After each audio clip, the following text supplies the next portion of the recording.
నా తెలంగాణ కుటుంబ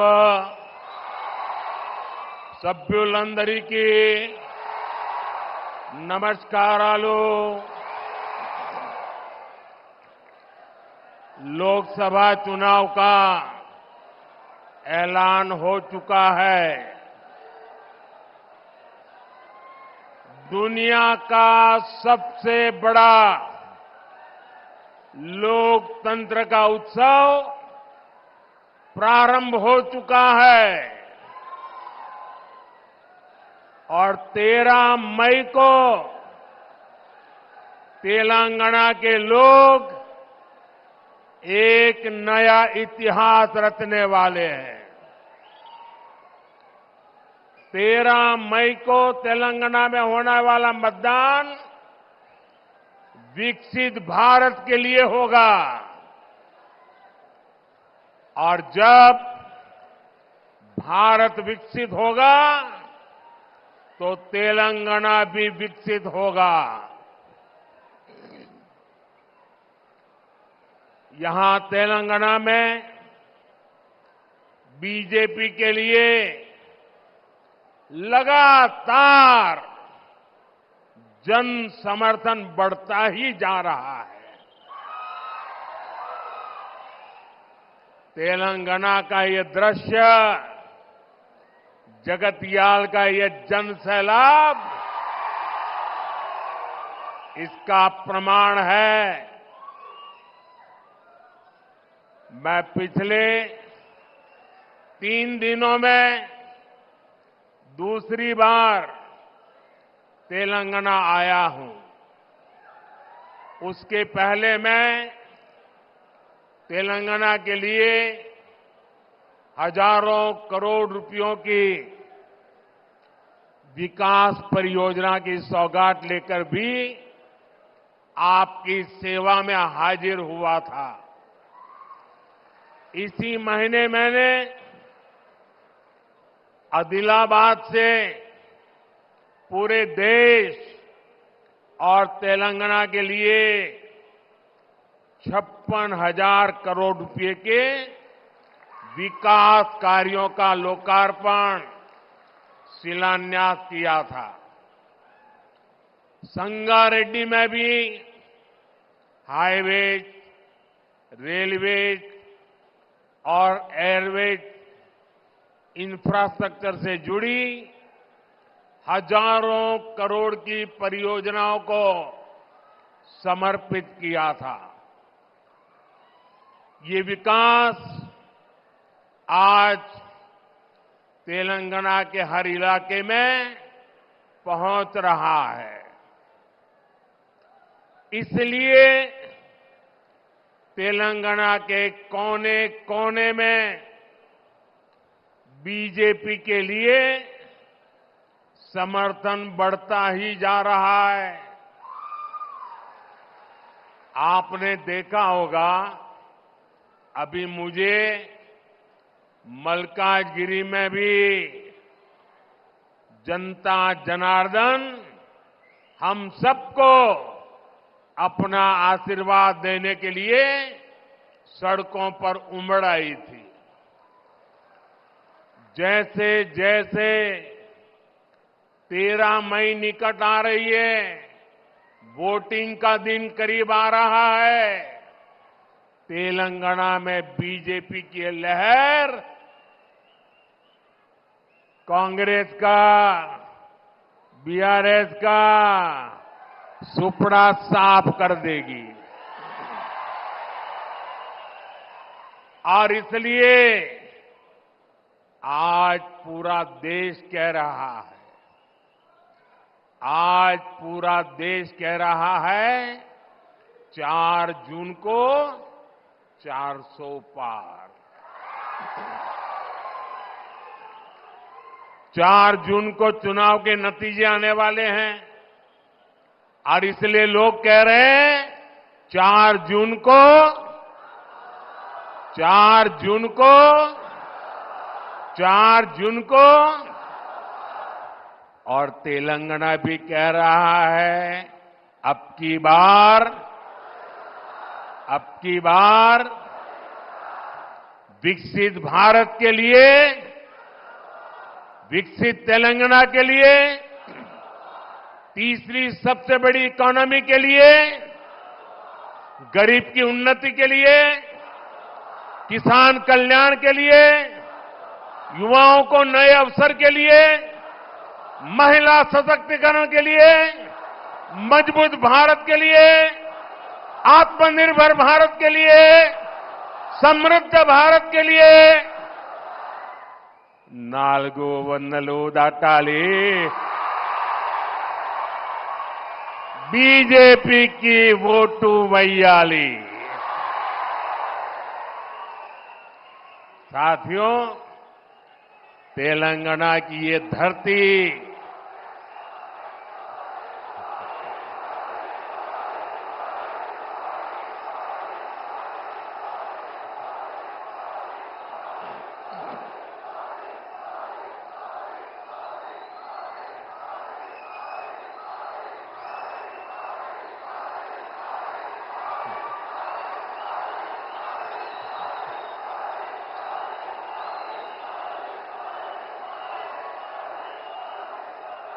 भारत माता की।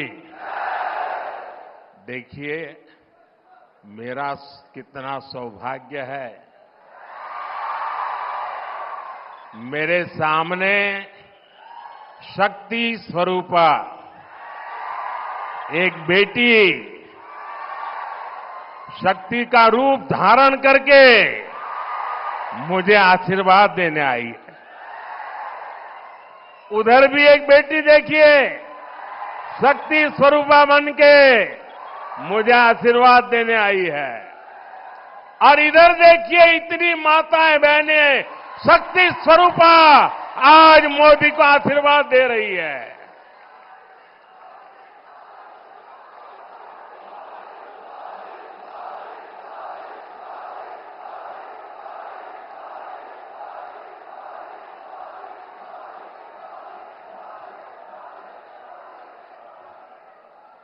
अभी कल मुंबई में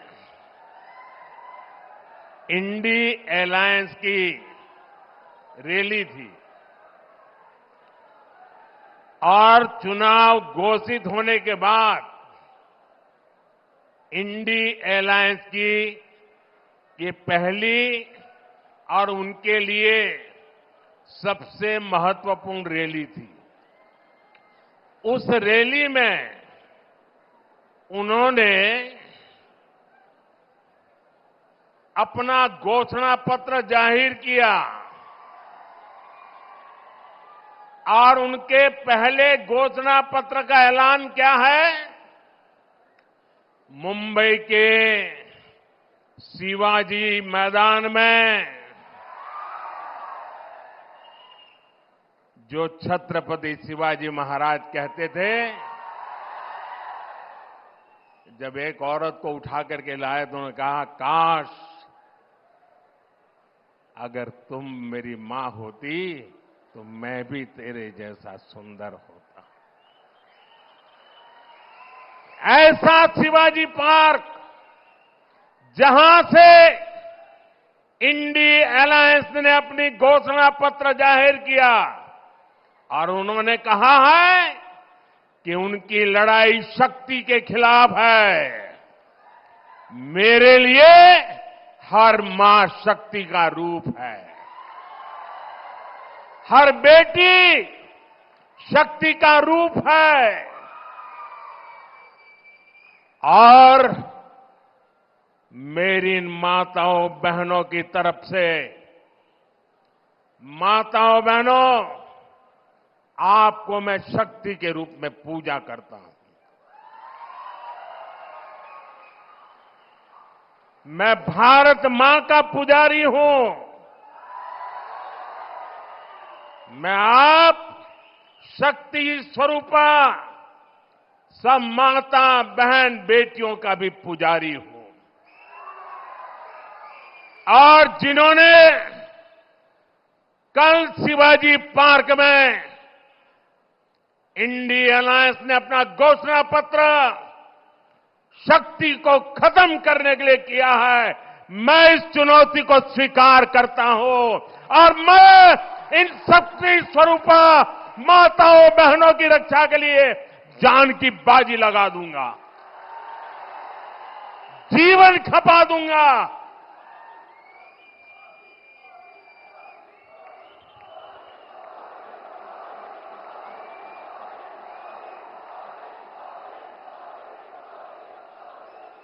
क्या भारत की धरती पर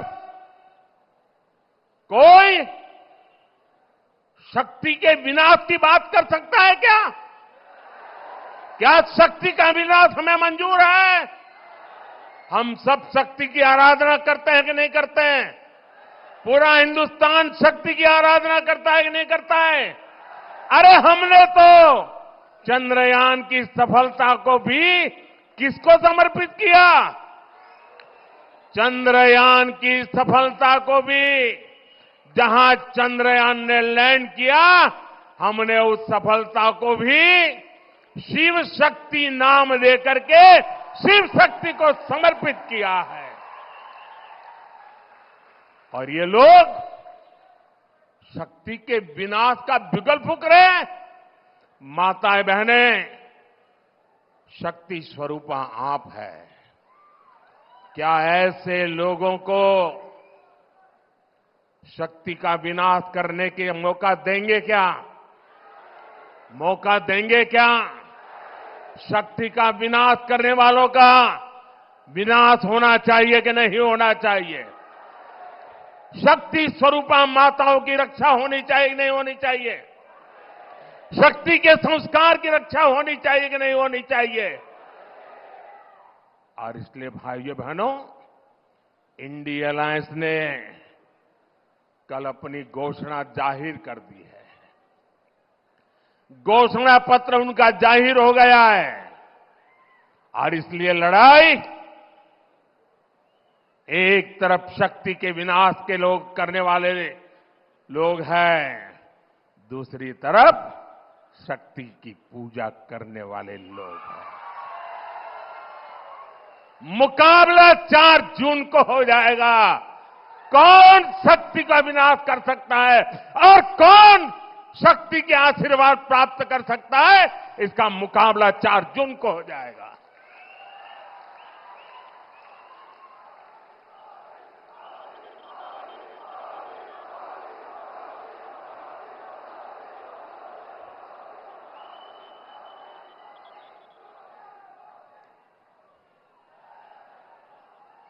साथियों, तेलंगाना की ये धरती कोई साधारण धरती नहीं है। ये वो धरती है जिसने अंग्रेजों से संघर्ष किया, जो रजाकारों के अत्याचारों से लड़ाई लड़े। इस धरती ने देश की अखंडता और सम्मान के लिए संघर्ष किया। बावजूद इसके आजादी के बाद तेलंगाना को कांग्रेस के सियासी षड्यंत्रों को सहना पड़ा।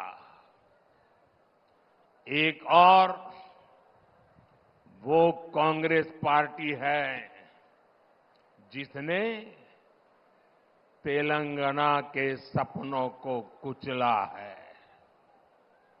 दूसरी ओर वो बीआरएस है जिसने यहां के लोगों की भावनाओं का इस्तेमाल किया,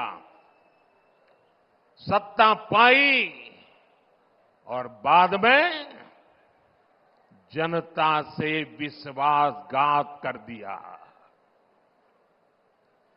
तेलंगाना का निर्माण के पहले 10 वर्षों तक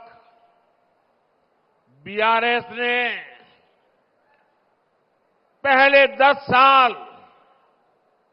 बीआरएस ने तेलंगाना को जम करके लूटा है। लूटा है कि नहीं लूटा है? और अब कांग्रेस ने तेलंगाना को अपना एटीएम स्टेट बना लिया है। तेलंगाना से लूटा गया ये पैसा दिल्ली तक जाता है, वहां परिवारवादी लोगों की तिजोरी में पहुंचता है। फिर इसी पैसे का इस्तेमाल देश में झूठ और बंटवारे की साजिशों की फंडिंग के लिए होता है। और तेलंगाना के लोग जानते हैं, एक घोटालेबाज दूसरे घोटालेबाज पर कभी कार्रवाई नहीं कर सकता। इसलिए जो कांग्रेस पार्टी चुनाव के समय बीआरएस पर घोटालों का आरोप लगाती थी, आज वही कांग्रेस बीआरएस की फाइलों पर हाथ धरकर बैठ गई है।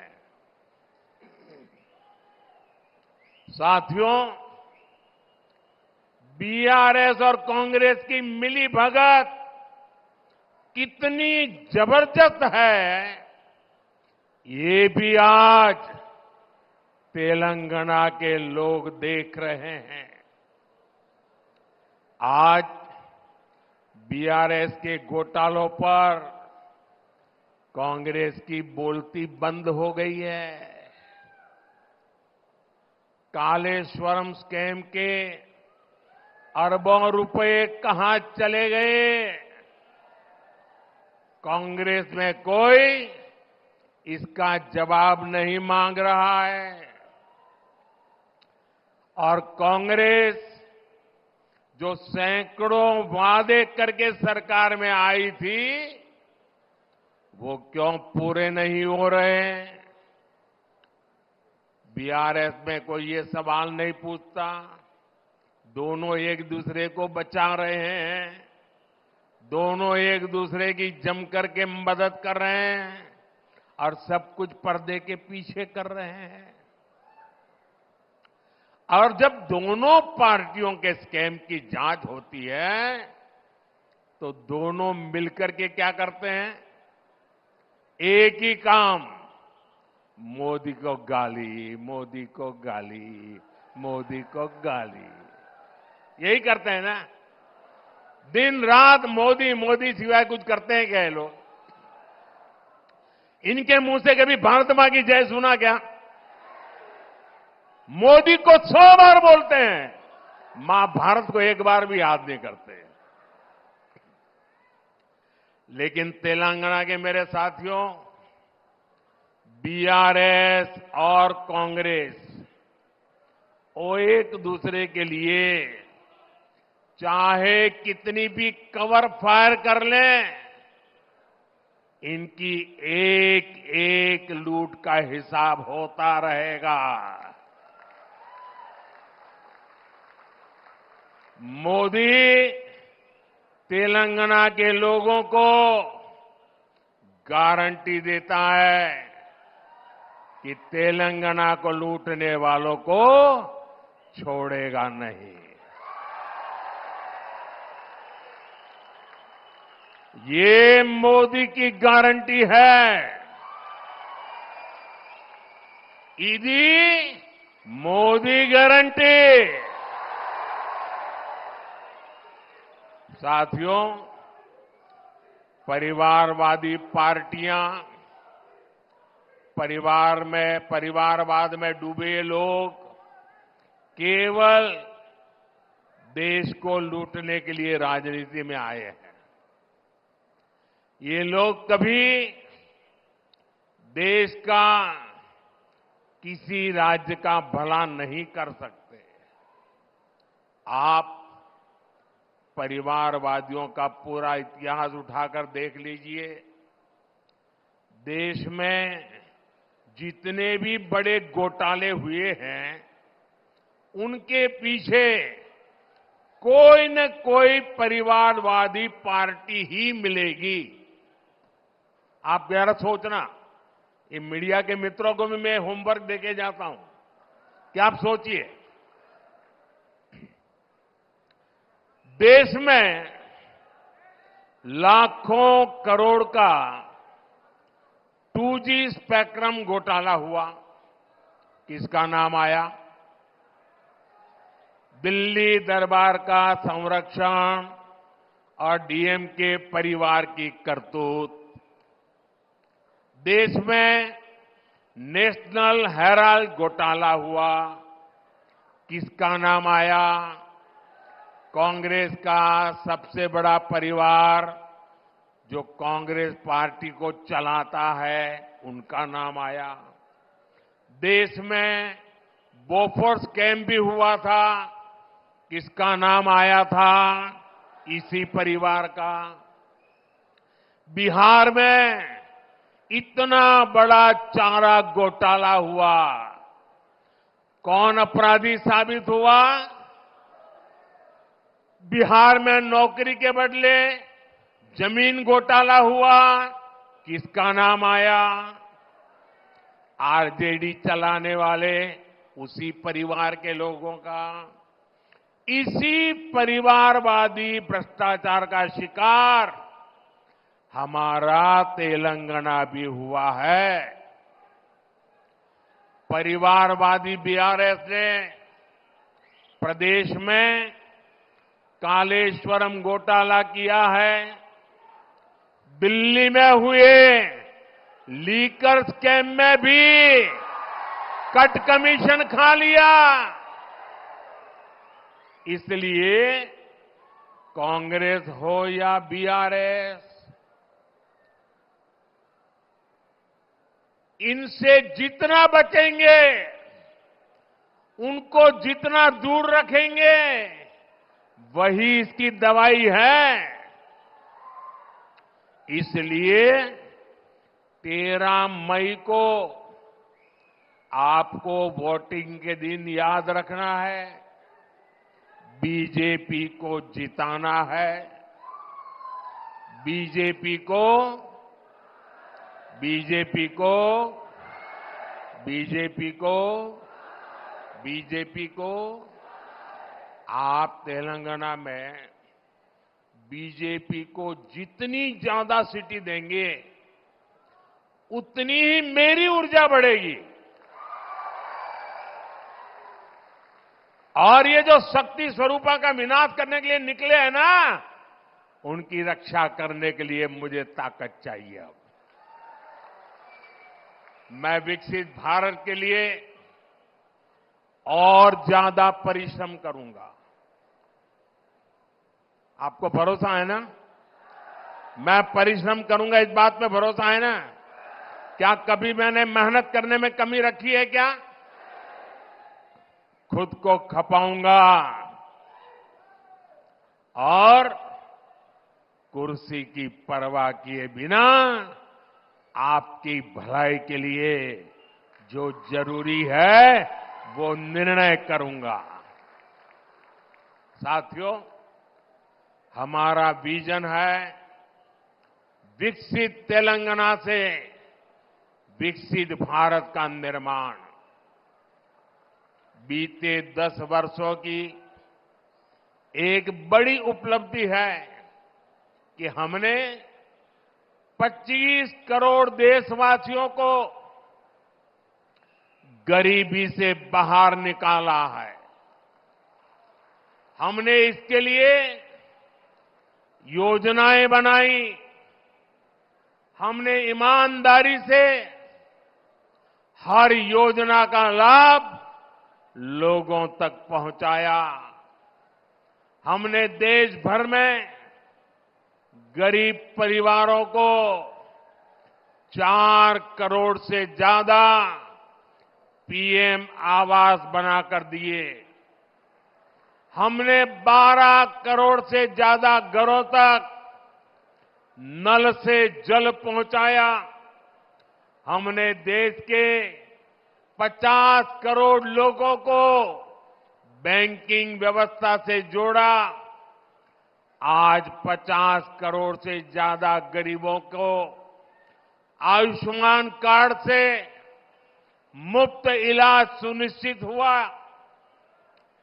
पीएम स्वनिधि जैसी योजनाओं के जरिए गरीबों को आत्मनिर्भर बनाने के लिए हजारों करोड़ रुपए की सहायता दी।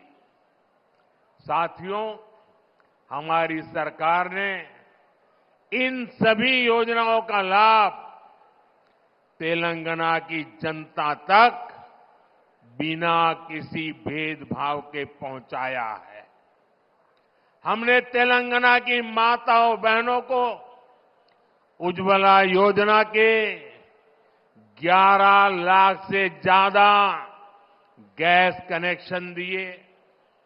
हम तेलंगाना के 30 लाख किसानों को हर साल किसान सम्मान निधि के 6,000 रुपये भेज रहे हैं। तेलंगाना में आयुष्मान भारत योजना से 80 लाख से ज्यादा लोगों को मुफ्त इलाज सुनिश्चित हुआ है। आज भी बीजेपी सरकार तेलंगाना के 2 करोड़ जरूरतमंदों को मुफ्त राशन की व्यवस्था कर रही है। अगर यहां तेलंगाना में बीजेपी की सरकार होती तो हम तेलंगाना को और आगे ले जाने में हमें सुविधा रहती, क्योंकि हम जनता को साथ लेकर चलते। साथियों, पिछले दिनों विधानसभा के चुनाव में आपने बीआरएस के प्रति जो गुस्सा था, किसी भी हालत में आप बीआरएस को खत्म करना चाहते थे, आपने वो काम कर दिया। ये चुनाव दिल्ली में फिर एक बार मोदी सरकार को लाने का चुनाव है।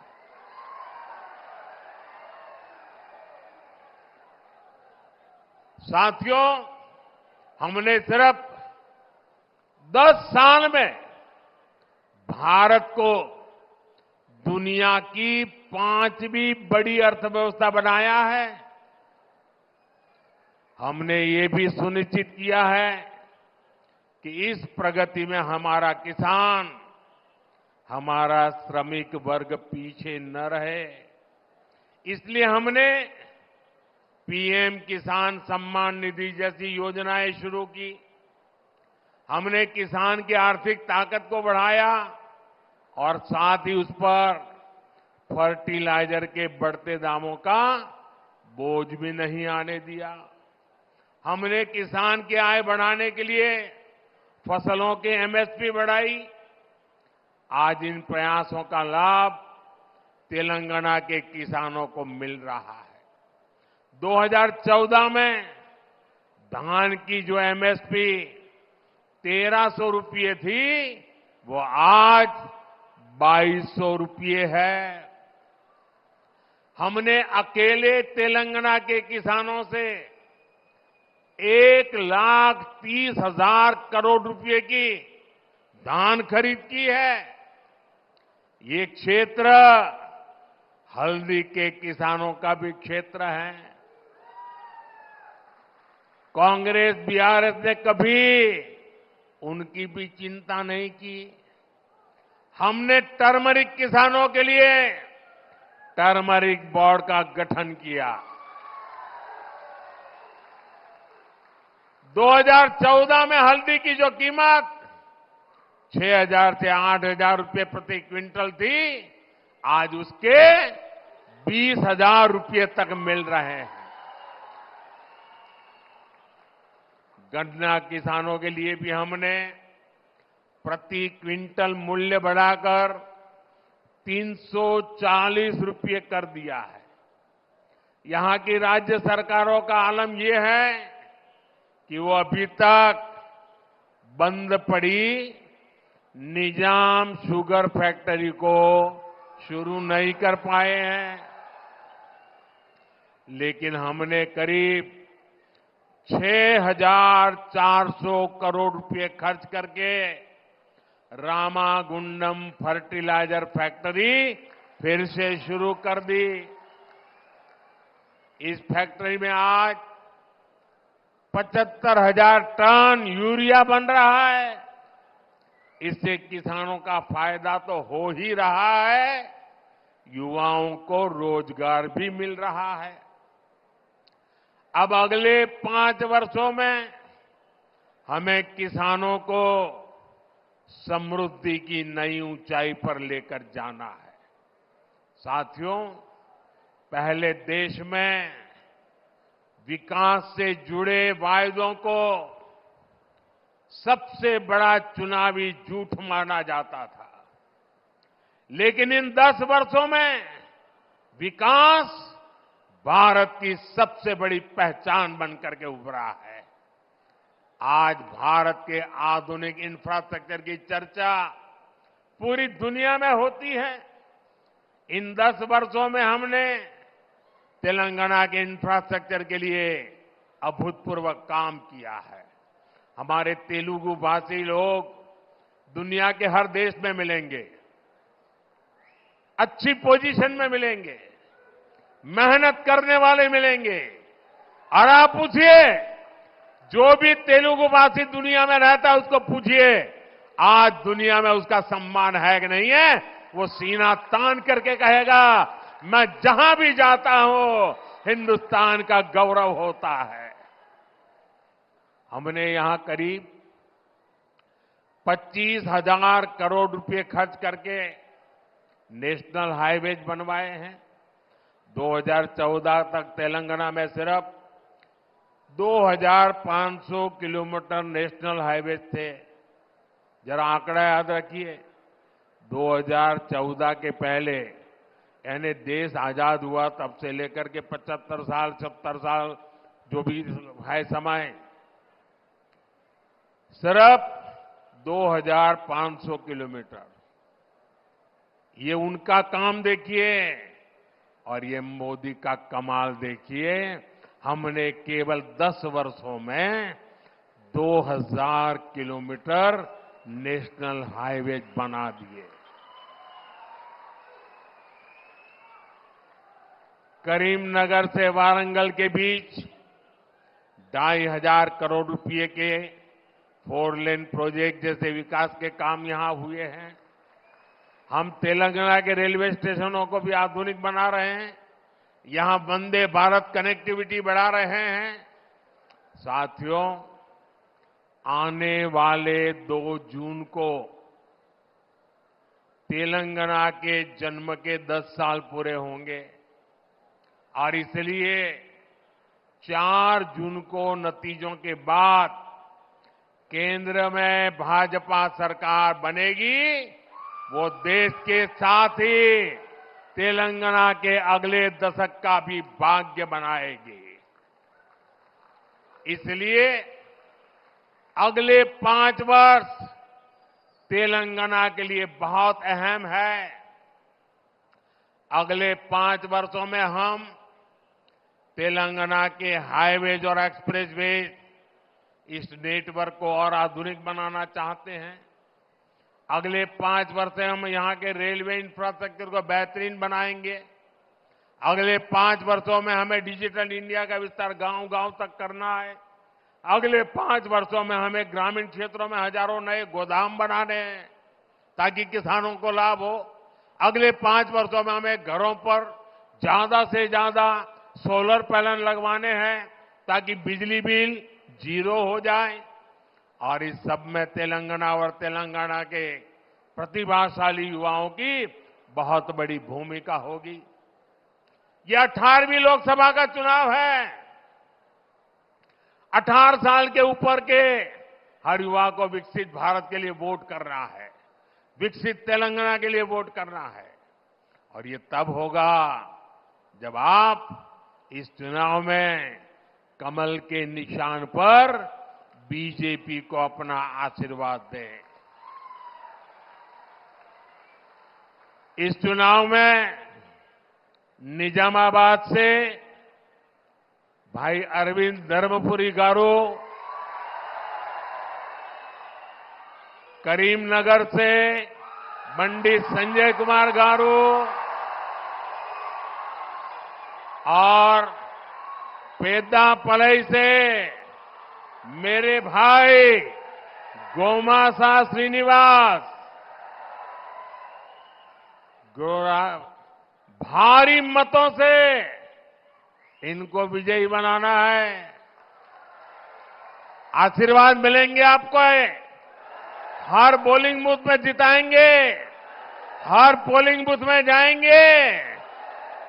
और मैं आपको एक और बात कहूंगा, अभी किशन रेड्डी जी ने इसके विषय में विस्तार से बताया। अब देखिए, मैंने एक हिम्मत की है। अब वो हिम्मत तो मेरी तब काम आएगी जब आप मेरी मदद करेंगे। करेंगे मदद? देखिए, मैंने मेहनत की है, हिम्मत भी की है, लेकिन आपकी मदद के बिना कुछ होना नहीं है। करेंगे मदद? देखिए, मैंने एक काम किया है, टेक्नोलॉजी की मदद से मैं अब तेलुगु में आपसे बात करना चाहता हूं। 100% तो नहीं हो सकता, लेकिन 80-90% तो हो जाएगा। लेकिन इसके लिए आपको एक काम करना पड़ेगा। करेंगे? करेंगे? आप अपने मोबाइल फोन पर सोशल मीडिया में जो एक्स होता है ना, एक्स साइट होती है, वहां जाकर के नमो इन तेलुगु हैंडल पर जाइए, तो वहां ये आपका सेवक आपसे तेलुगु में बात करेगा।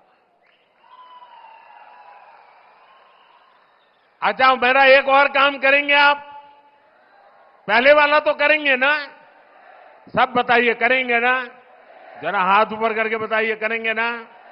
अच्छा, दूसरा एक काम करोगे? अभी मैंने ये हिम्मत की है, शुरुआत की है। अगर आप उसको सुन करके उसमें क्या क्या गलतियां रह गई है, उसमें क्या क्या कमी रह गई है, क्या मुझे बताएंगे क्या? आप मेरे टीचर, काम करेंगे ना? मुझे सिखाएंगे ना तेलुगु? तो मुझे आपकी मदद चाहिए। मैं तेलुगु में आप लोगों से लगातार बात करना चाहता हूं, और इसलिए मैंने टेक्नोलॉजी का उपयोग किया है। मैं चाहता हूं आप ही नहीं, पूरा तेलंगाना अपने मोबाइल फोन पर मोदी को तेलुगु में सुने। और आप जब मोबाइल पर ऐप्स पर जाकर के नमो इन तेलुगु डाउनलोड करोगे, फिर आप किसी को भी कह सकते हैं, ये गड़बड़ मत कर, मोदी मेरी जेब में है। ऐसा कह सकते हैं ना? देखिए, ज्यादा से ज्यादा लोगों तक मुझे अपनी बात पहुंचानी है, उनकी भाषा में पहुंचाने का मैं प्रयास करूंगा। लेकिन उसके लिए तेलंगाना के हर मोबाइल फोन पर मोदी होना चाहिए, मोदी इन तेलुगु होना चाहिए। और मैं आपको गारंटी देने आया हूं, मैं विकसित तेलंगाना की गारंटी देता हूं। दोस्तों, मुझे विश्वास है आप भी मुझे इस बार तेलंगाना में बीजेपी का परचम लहराने की गारंटी देंगे ना? आप भी मुझे गारंटी देंगे ना? देखिए, आपकी गारंटी के लिए आप अपने मोबाइल का फ्लैश चालू कीजिए, आपके मोबाइल का फ्लैश लाइट बनाइए। ये मुझे गारंटी देनी है आपको। आपके मोबाइल फोन की फ्लैश लाइट, हर किसी के मोबाइल की फ्लैश लाइट जलनी चाहिए। ये आपकी गारंटी है मुझे, ये आपकी गारंटी है मुझे। ये मेरे तेलंगाना के भाइयों बहनों की गारंटी है। मेरे साथ बोलिए, भारत माता की, भारत माता की, भारत माता की। बहुत बहुत धन्यवाद। For more of such videos, do like, share and subscribe to ET Now Swadesh.